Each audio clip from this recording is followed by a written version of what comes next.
নবীকে এত ভালোবাসলো, নবীর আদর্শ অনুযায়ী জীবনটা এমন ভাবে গড়লো, অল্প সময়ের জীবন কালো ছিল ওই জমানায়। আরে এই জমানায় তো কত কসমেটিক্স বাইর হয়েছে, এরপরেও আফ্রিকার মানুষগুলা যদি দেখেন এত কালো চেহারাগুলো, কিন্তু ওই জমানায় যখন এত কসমেটিক্স ছিল না, এত সাজগোজের জিনিস ছিল না, ওই সময় বেলালের চেহারা আরো কত কালো ছিল। এত কালো এক যুবতীর একটা মানুষ, ঠোঁটগুলা ঝুলে পড়েছিল, চেহারার দিকে তাকানো যায় না। এই ব্যক্তি যে গোলাম ছিল, কিন্তু নবীকে ভালোবাসা, নবীর আদর্শ মানার কারণে দুনিয়ার জীবনে কত উপরে উঠছে।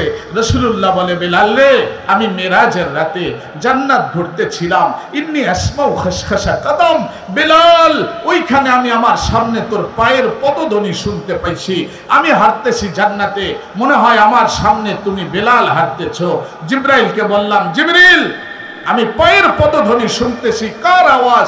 জিবরাইল বলে, আব্দুকা বেলাল ইয়া রাসূলুল্লাহ, ও আল্লাহর নবী আপনার সাহাবী বেলালের।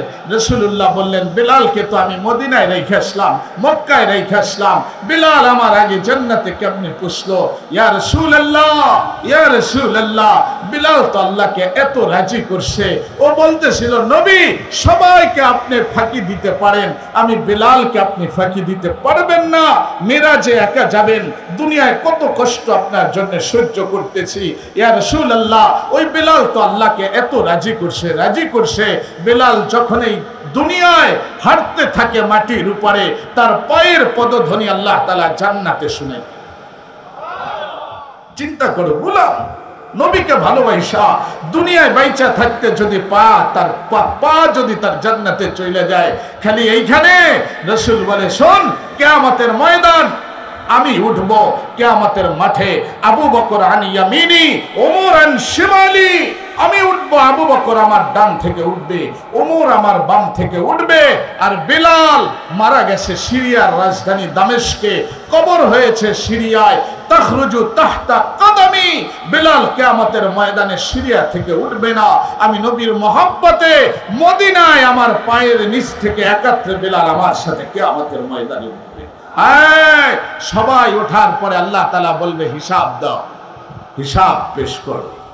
আর বেলালকে আল্লাহ বলবে, বেলাল হিসাব লাগবে না, আযিন লানাল ইয়াওমা ইয়া বেলাল, ও বেলাল দুনিয়ায় বহু মানুষ তোমার আজান শুনেছিল, ইখলাসের সাথে আজান দিতেছিল, আজকে বহু মানুষ আদম থেকে নিয়ে আখেরি জামানা পর্যন্ত তোমার আজান শুনে নাই, কিয়ামতের ময়দানে এক আজান দেওয়ার সাথে সাথে তুমি জান্নাতে চলে যাবে। রাসূলুল্লাহর জন্য রফরফ আসবে, একটা বাহন, নবীজি জান্নাতে যাওয়ার জন্য একটা গাড়ি আসবে, গাড়ির নাম হলো রফরফ। সবাই বসে থাকবে, রাসূলুল্লাহ রফরফের উপরে হাত দিবেন, এরপর রাসূল রফরফের উপরে বসবেন, রফরফ থেমে যাবে, চলবে না। আর সবাই তাকায় থাকবে। হ্যাঁ, রফরফ একটি জীবন্ত বাহন, তার লাগাম কে ধরবে? লাগাম ধইরা নবীকে নিয়ে জান্নাতে কে যাবে? রাসূলুল্লাহ রফরফের উপরে বসা, রফরফ থেমে আছে।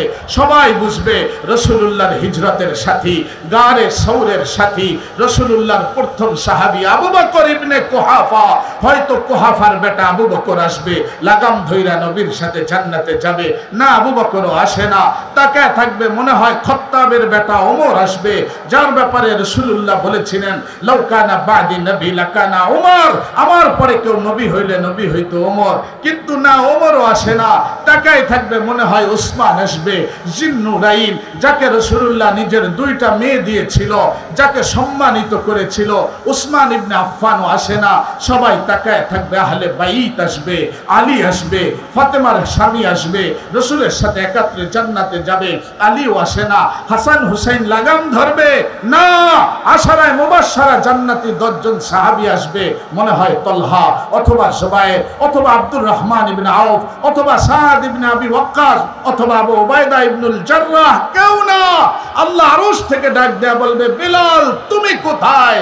বেলাল আসবে, আল্লাহ বলবেন, খুজ ওয়া সুকিলাল জান্নাহ, নবী রফরফে অপেক্ষা করতেছে, বেলাল যাও, নবীর রফরফের লাগাম ধরো আর নবীকে নিয়ে একাত্রে জান্নাতে প্রবেশ করো। ওই বেলাল নবীকে রাজি করলেন। হ্যাঁ, সে যদি গোলাম হইয়া নবীর আদর্শ মাইনা আল্লাহকে এতটুকু খুশি করতে পারে, তুমি তোমার নবীকে কেন মানবা না? যেই নবী কোনো ক্ষেত্র তোমার জন্য হাতছাড়া করে নাই, যখনই সুযোগ আসছে, সময় আসছে, তখনই উম্মতি বইলা হাত উঠায় দিছে, চোখের পানি ছাইড়া দিছে। হাদিস বলে নবীজি যেদিন দুনিয়া ছাইড়া চলে যাবেন, আম্মা জান আয়েশার রানের উপরে রাসূলুল্লাহর মাথা, ফাতেমা পাশে বসা, আম্মা জান আয়েশা মিসওয়াক করিয়ে দিতেছেন। ওই সময় জান্নাতের থেকে দরজা থেকে সালাম আসলো, আসসালামু আলাইকা আইয়ুহান নবী, ইয়া রাসূলুল্লাহ, সালাম আপনার উপরে। রাসূলুল্লাহ ফাতেমাকে বুকে টাইনা নিলেন, ফাতেমাকে বুকে টাইনা কানে কানে বললেন, ফাতেমা, আজকে আমার শেষ দিন, আমি চললাম। দুনিয়া থেকে যাওয়ার পরে সর্বপ্রথম তোমার সাথে সাক্ষাৎ হবে। ফাতেমা কাঁদতেছে, বের হয়ে চলে গেছে। জিব্রাইল নবীজিকে দেখাইতেছে, ইয়া রাসূলুল্লাহ, হুসাইনকে কারবালার ময়দানে আপনার কলিজার টুকরা নাতি কারবালার ময়দানে নির্মমভাবে শহীদ করা হবে।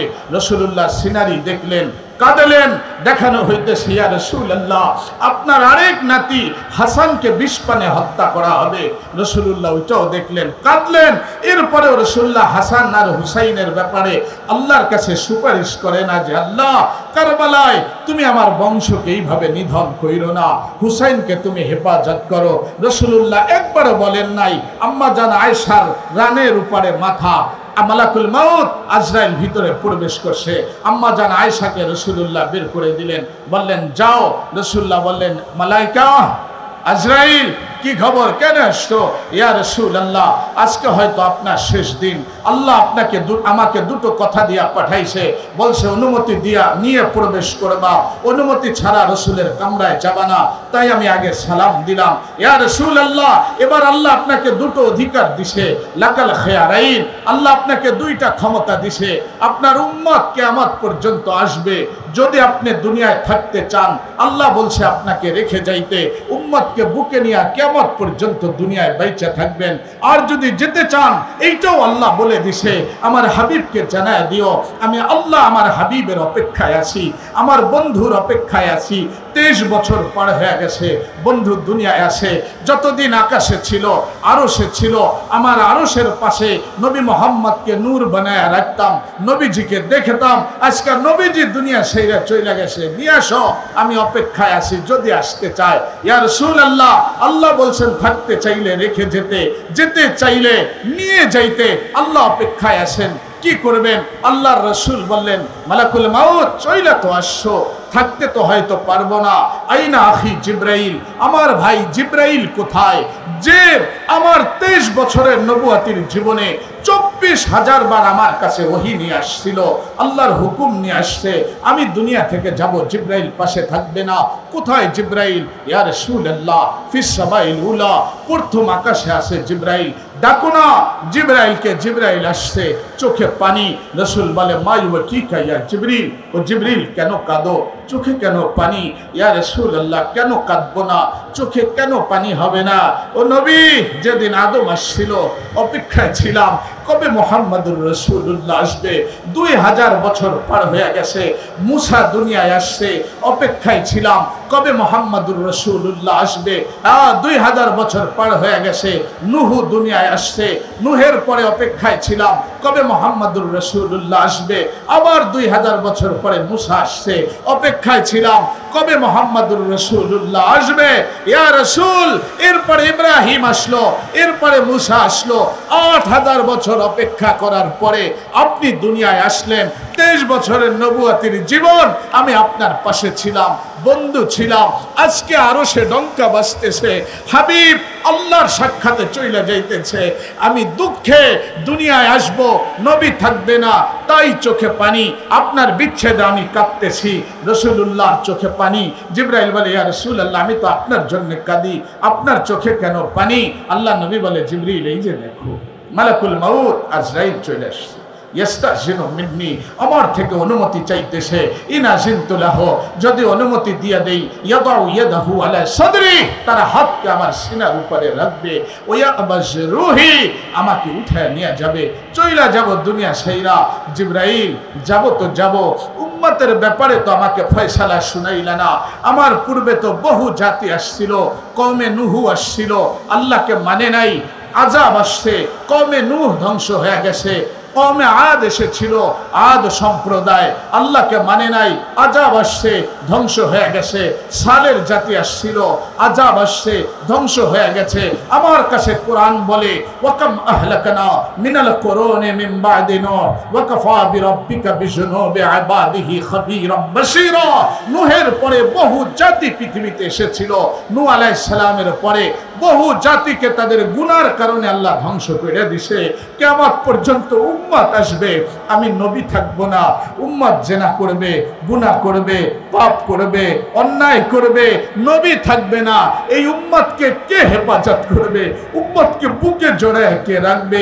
ইহুদি খ্রিস্টানেরা আমার উম্মতের ঈমানগুলা ধ্বংস করে দেবে, বেঈমান হয়ে দুনিয়া থেকে যাবে।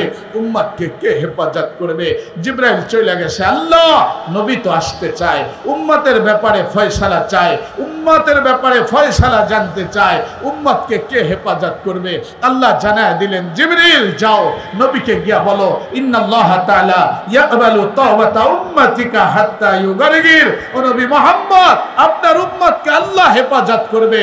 আল্লাহ জানায় দিছে, আপনার উম্মত আপনার উসিলায় জীবনে যদি গুনাহ করে, পাপ করে, অন্যায় করে, অপরাধ করে, সে মারা যাওয়ার আগে, কণ্ঠনালীতে রুহু আসার আগেও যদি তওবা করতে পারে, আল্লাহ জানায় দিছে আপনার উসিলায় ওই কণ্ঠনালীতে রুহু আসার আগে যদি আল্লাহ বইলে একটা ডাকও দেয়া যাইতে পারে, ওই আল্লাহ ডাককে আমি তওবা হিসাবে কবুল কইরা জীবনের গুনাহগুলাকে মাফ কইরা জান্নাতি বানায় আমি দুনিয়া থেকে আপনার উম্মতকে বের করে নিয়ে আসবো। ওই নবী মারা যাওয়ার সময় তওবার রাস্তা তোমার জন্য মওয়াত পর্যন্ত খুইলা রেখে গেছে। তাকাও পূর্বের উম্মতের কথা, হ্যাঁ সুযোগ ছিল না, গুনাহ করছে, তওবা সাথে সাথে করতে হতো। বহু জাতি তওবা করে নাই, আযাব আইসা ধ্বংস হয়ে গেছে আসমানি আযাবে। কওমে লূত যখন সমকামিতায় লিপ্ত হইল, পাপাচারে লিপ্ত হইল, আল্লাহ জিবরাইলকে পাঠাইলেন, জিবরিল যাও কওমে লূতকে ধ্বংস করো। আল্লাহ কেমনে করব? বলে ধরো জমিনকে উঠাও আকাশ পর্যন্ত। রসুলকে জিবরাইল শুনাইতেছিল, ইয়া রাসূলুল্লাহ আমি জমিনে আসলাম, কওমে লূতের 100 কিলোমিটার লম্বা, 5 কিলোমিটার চওড়া পুরা এরিয়া লূত সম্প্রদায়। আখাযতু মিনাল আরদি রাফা'তু ইলাস সামা, আমার আল্লাহ তাআলা আমাকে লিসিত্তু মিয়াতি জানা, 600 পাখা দিছে। ইস্তামালতু তারফা জানাহি, আমি একটা পাখা ওই জাতিকে ধ্বংস করার জন্য ব্যবহার করেছিলাম। জমিন থেকে এইভাবে খোঁচা দিয়া 100 কিলোমিটারের মাটি সহ আকাশ পর্যন্ত উঠাইছি। সুম্মা কল্লাবতু, এরপরে উল্টাইছি। রবাইতু আলাল আরদি, আকাশ থেকে আবার জমিনের উপরে নিক্ষেপ করেছি। ফাসারা বাহরান মাইয়াতান ইলা ইয়াউমিল কিয়ামা, কিয়ামত পর্যন্তের জন্য পুরা কওমে লূতকে ডেড সি, মৃত্যু সাগরে পরিণত করে দিছি। বহু জাতি এইভাবে গুনার কারণে ধ্বংস হয়ে গেছে। তুমি ধ্বংস হও না গুনার কারণে কেন? এত গুনাহ, এত পাপ এই কারণে হও না, তোমার পিছনে আছে মুহাম্মাদুর রাসূলুল্লাহ। বুখারী থেকে হাদিস শুনাই, বনি ইসরাইলের এক ব্যক্তি ছিল, আশরাফা রাজুলুম মিন বনি ইসরাইল আলা নাফসি। বনি ইসরাইলের এক ব্যক্তি ছিল, সারা জীবন গুনাহ করছে, পাপ করছে, জিনা করছে, নেশা করছে, অন্যায় করছে, অপরাধ করছে, পাপাচারের ভিতরে পাপাচারের ভিতরে লিপ্ত ছিল। এমন কোনো গুনাহ নাই যা সে জীবনে করে নাই।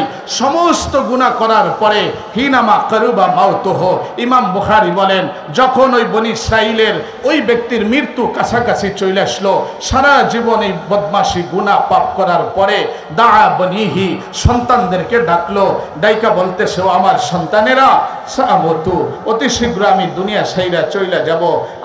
আমি তো অনেক গুনাহ করছি, আমি তো অনেক পাপ করছি।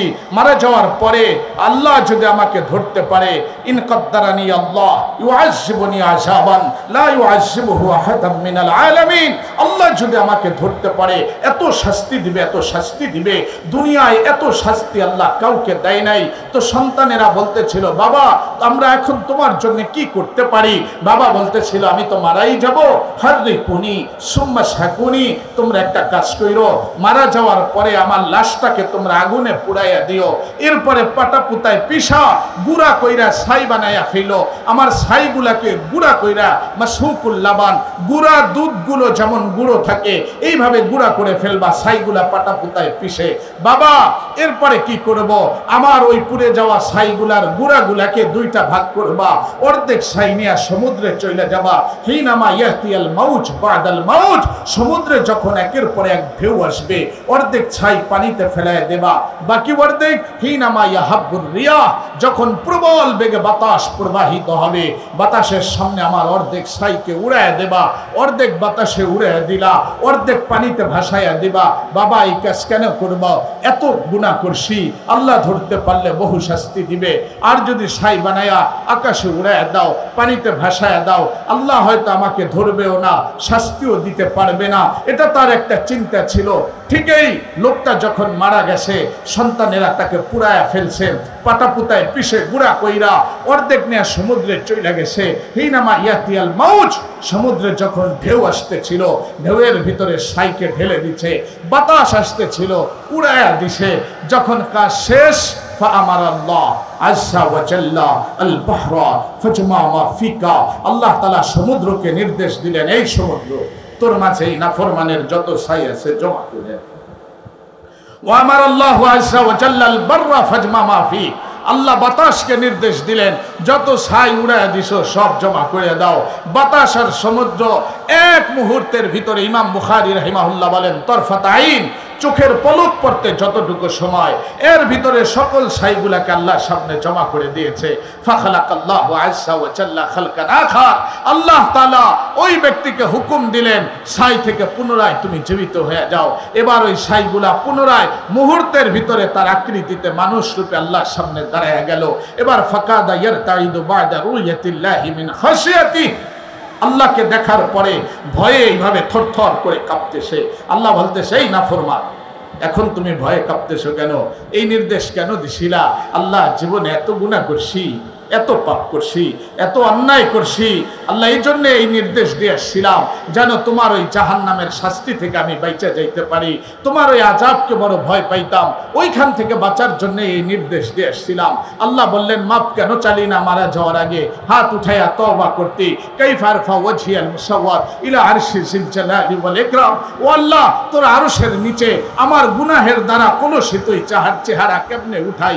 লজ্জায় উঠাইয়া বলতে পারি নাই আল্লাহ মাপ চাই। সারা জীবন তোর নাফরমানি করলাম, সারা জীবন আল্লাহ তোমার অবাধ্য ছিলাম, মারা যাওয়ার আগে আবার কেমনে দুই হাত উঠায়া মাপ চাই? লজ্জায় ক্ষমা চাইতে পারি নাই। আল্লাহ বলে, হ্যাঁ, ইন্নী আলিমুন বিযাতিস সুদূর, বান্দা তো তুই আমার, তোর পিছনে তো আছে আমার নবী জলিলুল কদর মুসা। আয়, তোর অন্তরের দিকে তো আমি জানি, অন্তরের খবরও আমি রাখি। আমার ভয়েই তুই নির্দেশ এইটা দিছিলি, তওবা তুই করস নাই। যা, মারা যাওয়ার সময় কাজটা জঘন্য ছিল, সারা জীবন তুই পাপের ভিতরে লিপ্ত ছিলি, এরপরেও আমার জাহান্নামের শাস্তির ভয় এতটুকু তোর অন্তরে থাকার কারণে আনা গফারতু যুনুবাকা কুল্লা, আমি আল্লাহ তোর জীবনের সব গুনাহকে মাফ করে। এই ব্যক্তি যে এত গুনাহ করার পরেও মুসার কারণে জীবনের সব গুনাহগুলা মাফ হয়ে গেল, এত বড় অপরাধী। আরে তুই তো শ্রেষ্ঠ নবীর উম্মত, শ্রেষ্ঠ উম্মত মুহাম্মদুর রাসূলুল্লাহর উম্মত তুমি। তাদের পিছনে ছিল মুসা, তোমার পিছনে মুহাম্মদুর রাসূলুল্লাহ। হাত উঠাও না, গুনাহ করছিল, ওই নবীর জন্য হাত উঠাও। আম্মা জান আয়েশা বলতেছিল, ইয়া রাসূলুল্লাহ কাইফাল কিয়ামা, মারা তো যাব, কিয়ামত কেমন হবে, কিয়ামত কিভাবে হবে? রাসূল রাসূলুল্লাহ বলছিলেন, আয়েশা রে লা তাসালিল কিয়ামা, আয়েশা কিয়ামত সম্পর্কে জিজ্ঞাসা কইরো না। ইয়াউমুন আসির, কিয়ামত বড় ভয়ানক হবে, কিয়ামত বড় ভয়াবহ হবে। ইয়া রাসূলুল্লাহ কেমন হবে?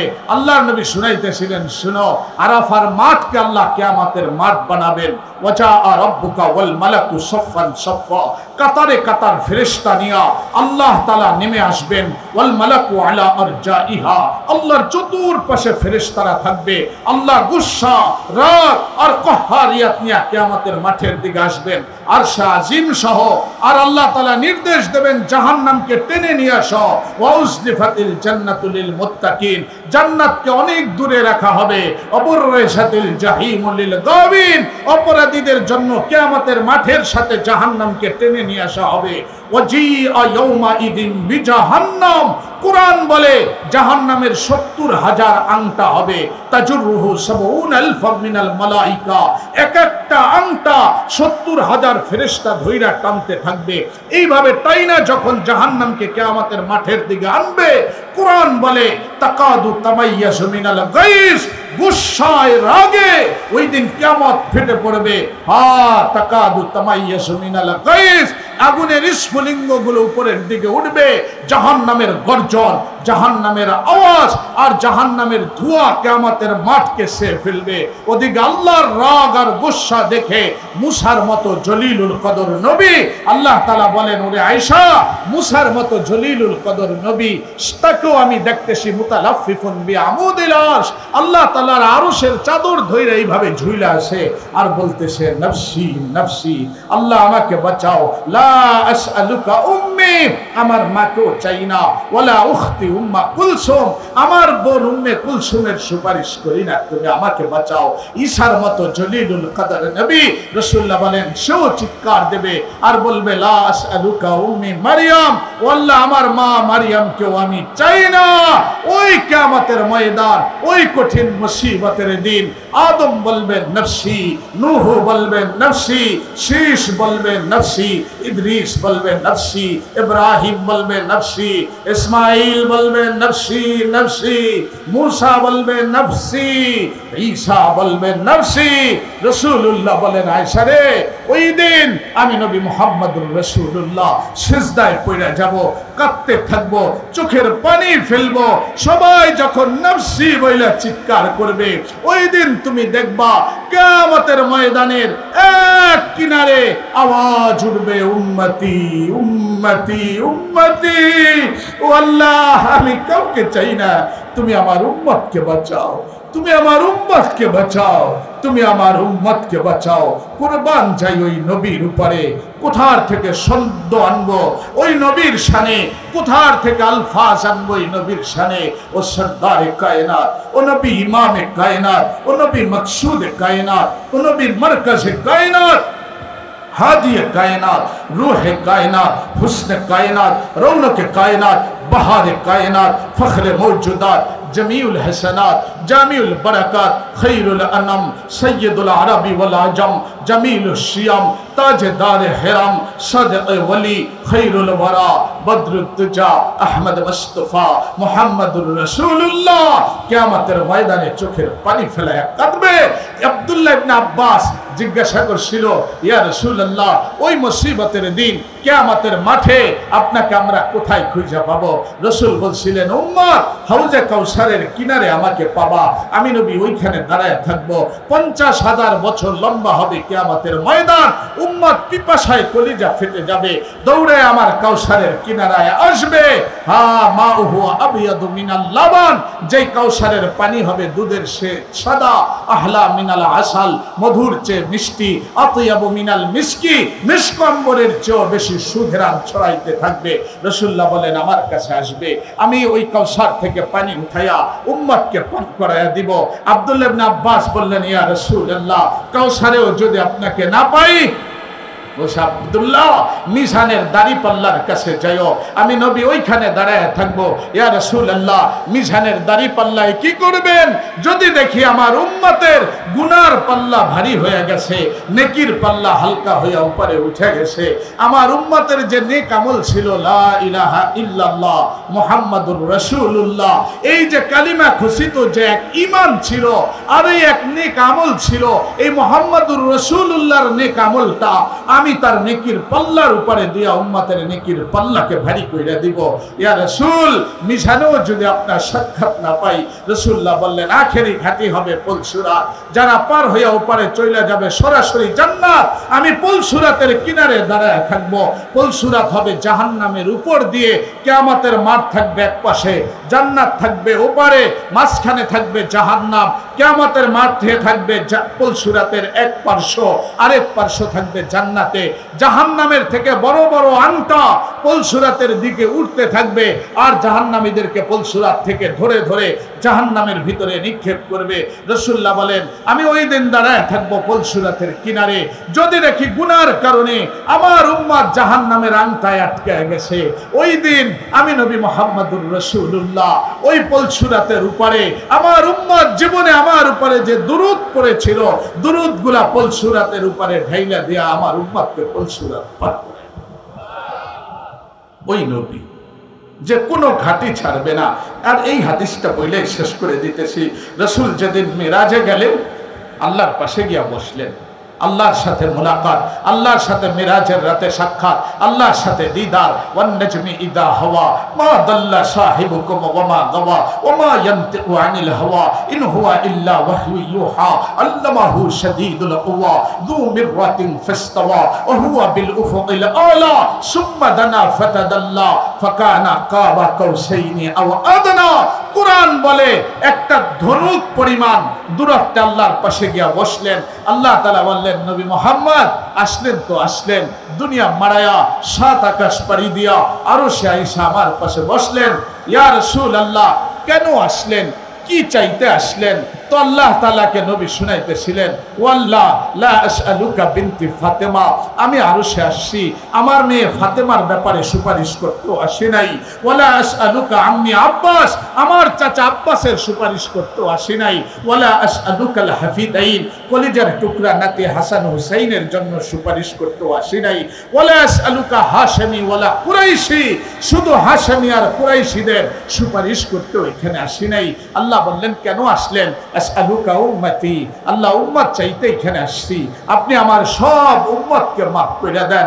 আল্লাহ বললেন নবী আসলেন আরশে, আমার পাশে এসে বসলেন, এইখানে এসে উম্মতের ব্যাপারে মাফ চাইতেছেন। কেন উম্মতকে আপনি এত ভালোবাসেন? উম্মতের জন্য কেন এত কাঁদেন? উম্মতের জন্য আপনি কেন এত পাগল? নবী শুনাইতেছেন আল্লাহ কেন পাগল হব না? আনতা রব্বুন কারীম আনান নবিয়্যুর রহিম, ও আল্লাহ আপনি দয়ালু রব, আমি নবী দয়ালু নবী। আনতা রব্বুল কারীম আনান নবিয়্যুর রহিম, ফাকাইফা তুদাইয়ু হাদিহিল উম্মাহ বাইনাল কারীমি ওয়ার রহিম, আপনিও দয়ালু, আমি নবী মুহাম্মদ রাহমাতুল লিল আলামিন আমিও দয়ালু, দুইজন দয়ালু। আপনি থাকবেন আরশে আজিমে, আমি থাকবো মাকামে মাহমুদে, দুইজন দুই পজিশনে থাকবো। আর এর ভিতর দিয়া দুই দয়ালুর মাঝ দিয়া আমার গুনাহগার উম্মত গুনার কারণে জাহান্নামে চলে যাবে। আমি নবী কিয়ামতের ময়দানে এটা সহ্য করতে পারবো না। আমার উম্মতের ব্যাপারে ফয়সালা শুনায় দেন। আল্লাহ শুনাইতেছিলেন নবী উম্মতের জন্য আরশে আয়েশাও কাঁদলেন। আজকে আপনাকে গোপন কথা শুনায় দেই, শুনেন। কিয়ামত কসমতুল কিয়ামাতা বাইনাল কিসমাইন, আদম থেকে নিয়ে ঈসা পর্যন্ত সব নবী যখন নিজেকে নিয়ে ইয়া নাফসি চিৎকার দেবে, ওই দিন আমি কিয়ামতের মাঠ দুই ভাগে ভাগ করব। আমি আল্লাহ থাকবো আরশে আজিমে, আপনি নবী থাকবেন মাকামে মাহমুদে। হ্যাঁ আমি থাকবো আরশে আজিমে, আপনি থাকবেন মাকামে মাহমুদে। দুইজনের মাঝে কিয়ামতকে ভাগ করব। আপনি কিয়ামতের মাঠে মাকামে মাহমুদে বসে সিজদায় পড়ে যাবেন। রাসূলুল্লাহ বলেন সিজদায় পড়ে যাব, ফায়ুল হিমনি মাহমুদ, আল্লাহ ওই দিন আমাকে প্রশংসার বাক্য শিখাবে আহমদ বিহা, আমি আল্লাহর প্রশংসা করতে থাকবো। এক পর্বে নবী আপনি আমার প্রশংসা করতে করতে আনতা তাকুলু উম্মতি, আপনি যখন ওই সিজদায় বসে উম্মতি বইলা চিৎকার দিবেন, আনা কুলুর রাহমাতি, আমি আল্লাহ আরশ থেকে আওয়াজ দেব, নবী আপনার উম্মতের জন্য আমি 99টা রহমত আলাদা গচ্ছিত রেখে দিছি। ইরফা রাশাকিয়া মুহাম্মদ, ও নবী আপনি মাথা উঠান, কুল তুসমা আপনি বলুন আমি শুনবো, সাল তুতা আপনি চান আমি দিব, শাফি তুশাফা নবী আপনি আজকে শাফাত করেন, আপনার শাফাতের উসিলায় 99 যে রহমত আমি আল্লাহ আমার কাছে গচ্ছিত রেখে দিয়েছি, ওই রহমতের উসিলা কইরা আপনার সকল গুনাহগার উম্মতকে আজকে আপনার উসিলায় জাহান্নাম থেকে উঠায়া জান্নাতে পৌঁছায়। ওই নবী যে দুনিয়ায় কাটলো, যে কিয়ামতের ময়দানে কাটবে, আল্লাহ বলে যাওয়ার আগে ওই নবীর আদর্শ মাইনা যাইও, ওই নবীকে মাইনা যাইও, তো কবর আসান, হাসর আসান, মিজান সহজ, পলসুরাত সহজ। আল্লাহ তাআলা বলেন তুমি জান্নাতে চইলা যাবা। ওই দিন জান্নাতে যাওয়ার পরে ওয়াইসকাউনা মিন কাসিন কানা মিসাজুহা সানজাবিলা, জান্নাতের কিছু মানুষ হবে যারা নিজের হাতে পান করতে থাকবে জান্নাতের নহর থেকে পানীয়। ইন্নাল আবরারা ইয়াশরাবুনা মিন কাসিন কানা মিসাজুহা কাফুরা। আর কেউ কে আল্লাহ তাআলা বলতেছেন কেউ থাকবে নিজের হাতে পান করবে, ওয়াইসকাউনা আর কাউকে ফেরেশতারা পান করাইতে থাকবে। আর দুনিয়া থেকে নবীকে মাইনা, আল্লাহকে মাইনা যদি তুমি কিয়ামতের ময়দানে উঠতে পারো, জান্নাতে যাবা। আল্লাহ বলে ওই দিন তোমার হাতে তোমাকে খাইতে হবে না, ফেরেশতারাও তোমাকে পান করাবে না। ওয়াসাআহুম রাব্বুহুম শারাবান তাহুরা, আল্লাহ বলেন আমি স্বয়ং নিজে কুদরতি হাতে ওই দিন তোমার মুখে জান্নাতের নহর থেকে পানিও পান করব। Ayat Media TV, always engaged in promoting Islam.